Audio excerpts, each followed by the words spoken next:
So now, the Prophet peace be upon him says, not only the Bedouins, other Arabs, they're going to compete. And now you've seen this Jeddah Tower. So how did the Prophet knew this? I see. Another prophecy I'll give you. The Prophet peace be upon him said, a time will come when women will come, and they will, their belly will be open into two, and whatever's in their womb will be taken out because out of the fear of being born. And he prophesies abortion. Now, what would happen in the 7th century? Imagine somebody open the belly into two. What's going to happen? She's going to die.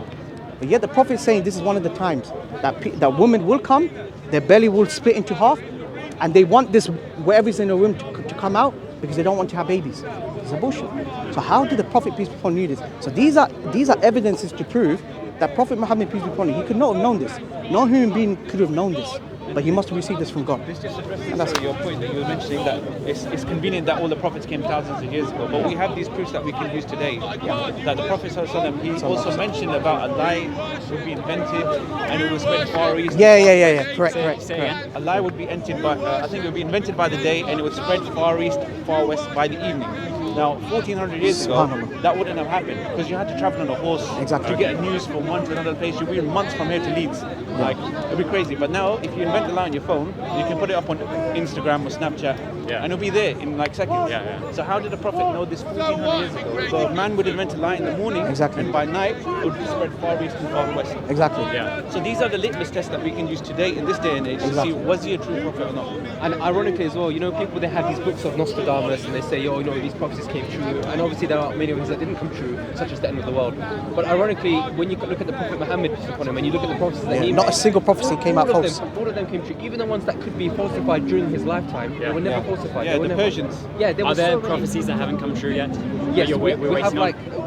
the Euphrates River. Yeah. So the Prophet peace be upon him said, a time will come when the Euphrates River will be dried up and there will be discovery of gold. Now, if you look at the sea level now, in Euphrates River is drying up. So it's only a matter of time that this will happen.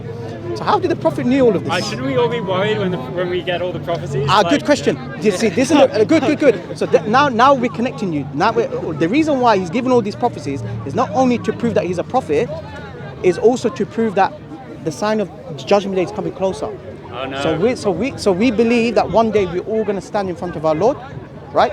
And what we say to you, sincerely speaking, what I want to do to you is this: there is no compulsion upon you to accept Islam. There is no compulsion. Our job is only to convey the message. That's what we cannot guide you. Only God can guide you. But if you're sincere enough and you want to really know the truth, then I think this conversation is worth for you to look into Islam. Yeah, I mean, that's a very humble perspective, because I've always thought if you truly believed in a universal truth, you have an obligation. We're not missionaries, don't worry. Yeah, I have Mormon friends, right? And I have Christian friends as well. I should think if you believe in the heaven and hell, you should have an obligation to try and save people's souls.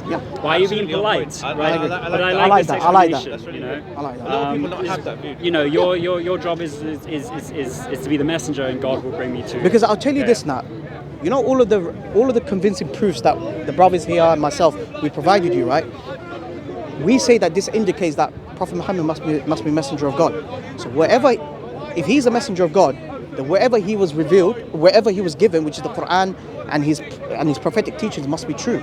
And paradise, there is truth. The paradise must be true. Hell is true. Why? Because the Quran and the Sunnah, the Quran and the teachings of the Prophet mention that there is paradise and there is hell.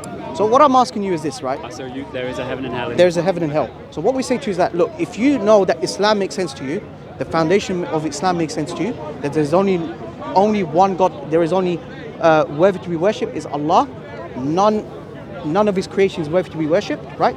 So there is none worthy to be worshipped except Allah, the creator of the heavens and the earth, and Prophet Muhammad is the messenger of God. If you accept that, then we say to you that, you know what, paradise is promised for you. Paradise is an eternal place where no ear has ever heard, no eye has ever seen, no human eye has ever conceived of. There is no death.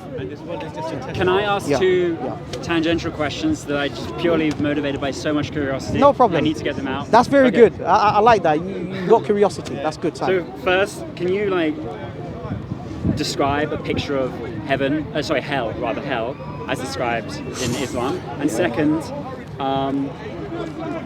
is there an incentive to accelerate climate change if you want judgment to come earlier and this prophecy to deplete the Euphrates River?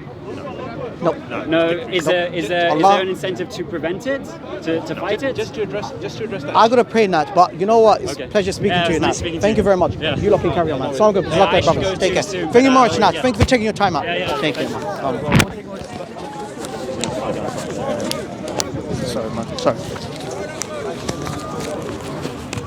There you go, brothers. I need to pray, man. I need to pray.